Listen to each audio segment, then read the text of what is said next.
ఫిలిప్పీ 4వ అధ్యాయము 6-7 వచనాలు. దేనిని గూర్చి చింతపడకుడి గాని ప్రతి విషయములోనూ ప్రార్థన విజ్ఞాపనముల చేత కృతజ్ఞతాపూర్వకముగా మీ విన్నపములు దేవునికి తెలియజేయుడి. అప్పుడు సమస్త జ్ఞానమునకు మించిన దేవుని సమాధానము యేసుక్రీస్తు వలన మీ హృదయములకును మీ తలంపులకును కావలియుండును అనే వాగ్దానాన్ని దేవుడు మనకిచ్చి ఉన్నాడు.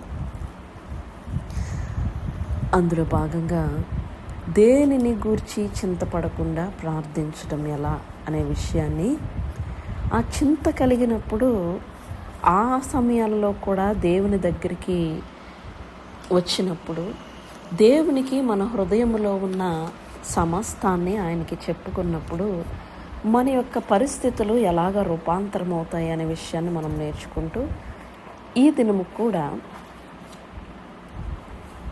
నిర్గమాకాండము 33వ అధ్యాయము 15వ వచనాన్ని మనం చదువుదాం. చూడండి.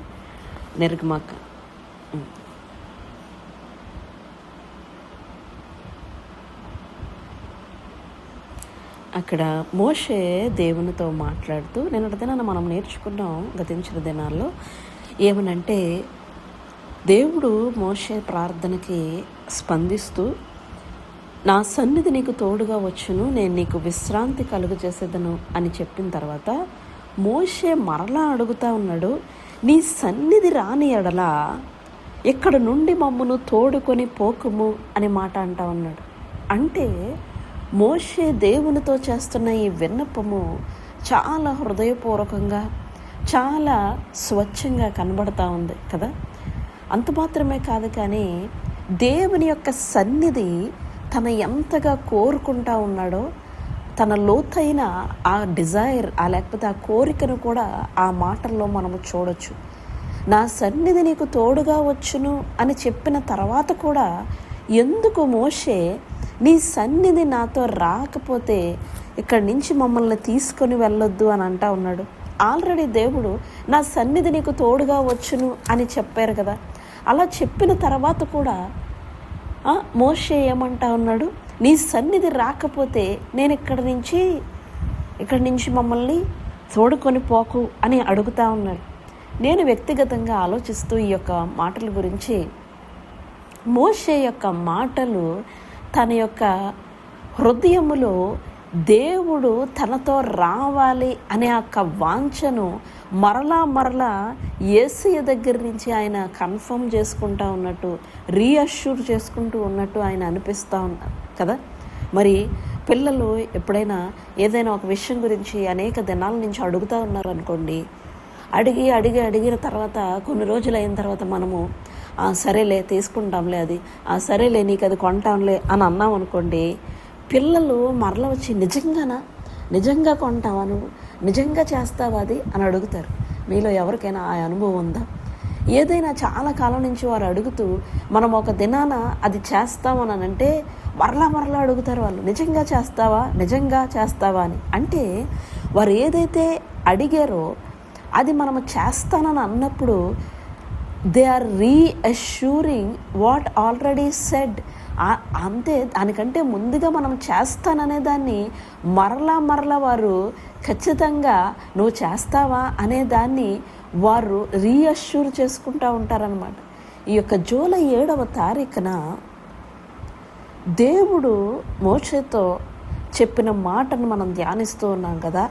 నా సన్నిధి నీకు తోడుగా వచ్చును అంటే యేసయ్య దేవునితో చెప్పిన మాటనే ఇక్కడ కూడి ఉన్న మనందరి జీవితాలలో కూడా యేసయ్య ఈ భూలోకంలోనికి ఎలా వచ్చారు అంటే ఇమ్మానుయేలుగా వచ్చారంట.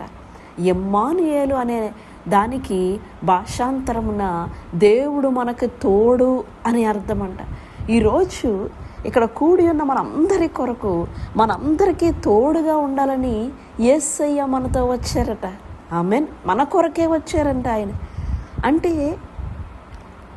మనము దేనిని గూర్చి చింతించకూడదు. ఒకవేళ దేని గురించి అయినా చింత ఉంది అంటే, లేకపోతే ఏదైనా మనల్ని చింతించేలా చేస్తుంది అంటే మనము దానిని దేవుని దగ్గరికి తీసుకువచ్చి ఈ మోషే వలె మనం అడిగామనుకోండి, Lord I need you in this particular area, ఇదిగో నాకు ఈ స్థలంలో చింతగా ఉందయ్యా, ఇదిగో నేను ఈ విషయాన్ని బట్టి నేను ఎంతో ఆందోళన పడతా ఉన్నాను, ఇదిగో దీన్ని బట్టి నేను ఈ సమస్యను ఎదుర్కొంటా ఉన్నాను, ఈ యొక్క శోధన ఎదుర్కొంటా ఉన్నానని దానిని బట్టి మనం ఈ యొక్క దేవుని సన్నిధికి మనం తీసుకొచ్చినప్పుడు ఇక్కడ కూడి ఉన్న మనందరము మోషే వలె దేవుని సన్నిధి మనతో రాకుండా దేవుని సన్నిధిలో నుంచి మనం వెళ్ళకూడదు అనే నిర్ణయం తీసుకుంటే, డియర్ చోజన్ టీమ్, మనకి ఇంక దేనిని గురించి చింత ఉండదు. ఎందుకు అంటే ఆయన మనకు తోడుగా ఉన్నాడట. ఇక్కడ మోషే అంటా ఉన్నాడు, నీ సన్నిధి రాని ఎడల ఇక్కడ నుండి మమ్మను తోడుకొని పోకుము. If you don't come with me, don't take me to that place. ఈ ప్రార్థన మనం చేద్దామా? ఈ దినమంతటిలో, రాబోయే నా జీవితకాలం అంతటిలో నీవు రాని చోట్లకు నన్ను తీసుకుపోవద్దు యేసయ్యా. హల్లెలూయా. ఏదైనా చోటికి నువ్వు రాకపోతే నేను వెళ్ళను. అది ఎంత గొప్ప చోటైనా, అది ఎంత గొప్ప అవకాశమైనా, అది ఎంత గొప్ప ఆశీర్వాదంగా కనిపిస్తూ ఉన్నా, if you are not coming with me, I'm not going చెప్పగలమా మనం అలాగా? హల్లెలూయా. అయితే మనము యేసయ్యని అలా అడగడానికి మనకున్న అధికారం ఏంటి? మోషే నీ సన్నిధి నాతో రాకపోతే ఇక్కడి నుంచి మమ్మల్ని తీసుకొని వెళ్ళవద్దు అని అడుగుతా ఉన్నాడు కదా. ఈరోజు మనం కూడా, దేవా ఇదిగో నీ సన్నిధి మాతో రాకపోతే నా పరిస్థితుల్లో నుంచి నన్ను తీసుకువెళ్ళొద్దు, లేకపోతే నీ సన్నిధి నాతో రాని అడలా నేను ఇక్కడి నుంచి నేను వెళ్ళను. హల్లెలూయా. అలా అడగడానికి మనకున్న అధికారం ఏంటి? మత్తయి సువార్త 28వ అధ్యాయము 20వ వచనాన్ని చదువుదాం. చూడండి, మత్తయి సువార్త 28వ అధ్యాయము 20వ వచనం చదువుదాం. నేను మీకు ఏ ఏ సంగతులను ఆజ్ఞాపించుతునో వాటినన్నిటినీ గైకొనవలనని వారికి బోధించుడి. ఇదిగో నేను యుగ సమాప్తి వరకు సదాకాలము మీతో కూడా ఉన్నానని వారితో చెప్పెను. ఈరోజు యేసయ్య ఎప్పుడు వరకు మనతో ఉంటారట? యుగము సమాప్తి వరకు సదాకాలము మాతో కూడా యేసయ్య ఉన్నారు అనే సాక్ష్యాన్ని మనం చెప్పగలగాలి. అంటే యేసయ్య మనకు తోడుగా ఉండడానికే ఈ భూమి మీదకు వచ్చారు. యేసయ్య యుగ సమాప్తి వరకు సదాకాలము అంటే ఒక్క క్షణము కూడా యేసయ్య మనల్ని విడిచిపెట్టరన్నమాట. అంటే అంతలాగా యేసయ్య మనతో కూడా ఉన్నారట. నేను మీతో కూడా ఉంటాను అని యేసయ్య చెప్తా ఉన్నారు. అంటే మనము చెయ్యవలసిందల్లా just making sure that we're with him. ఆయన మనకి తోడయ్యనే ఉన్నాడు, కానీ మనము యేసయ్య దగ్గర ఉన్నామా? మనము యేసయ్య ఆ యొక్క సహవాసములో ఉన్నామా? During all seasons of our life, మనము జీవితంలో ఎదుర్కొంటున్న ప్రతి ఒక్క పరిస్థితిలో యేసయ్యతో ఆ సంబంధాన్ని, యేసయ్య తోడుని మనం అనుభవించగలుగుతా ఉన్నామా? యోసేపు మీరు గమనిస్తే ఆదికాండం 39వ అధ్యాయములో యెహోవా యోసేపుకు తోడై ఉండెను గనుక అనే మాట మనం చాలాసార్లు అందులో ఉన్నట్టు 39వ అధ్యాయంలో మనము గమనించాం. అంటే ఆయన చెరసాలలో ఉన్నప్పుడు యెహోవా తోడై ఉన్నాడు. ఆయన ఆ పొతీఫరు ఇంట్లో ఉన్నప్పుడు యోసేపు తోడై ఉన్నాడు. ఆయన ఎక్కడున్నా సరే యెహోవా యోసేపుకు తోడై ఉన్నాడు గనక యెహోవా కటాక్షము అతను ఎక్కడుంటే అక్కడ అది పనిచేసిందంట. డియర్ చోజన్ టీమ్, ఈరోజు యుగ సమాప్తి వరకు సదాకాలము మనతో కూడా ఉండడానికి వచ్చిన యేసయ్యకి ఇక్కడ కూడి ఉన్న మనము ప్రతి విషయాన్ని యేసయ్యకి చెప్పుకోగలం.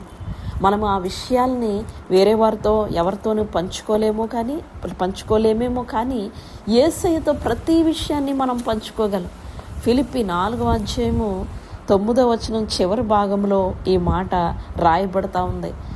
అప్పుడు సమాధానకర్తయగు దేవుడు మీకు తోడైయుండును అని చెప్పబడుతూ, ఎప్పుడు తోడై ఉంటాడు దేవుడు మనకి అంటే, ఈ దేనిని గురించి చింతపడకుండా ప్రతి విషయాన్ని దేవునికి తెలియచేస్తే అప్పుడు మొట్టమొదటిగా దేవుని యొక్క సమాధానము మన హృదయములకు, మన తలంపులకు కావలి ఉంటుంది అని చెప్పబడుతూ, రెండవదిగా ఏవి సత్యమైనవో, మాన్యమైనవో, న్యాయమైనవో ఇలాంటి వాటి మీద మనము ధ్యానం ఉంచాలి.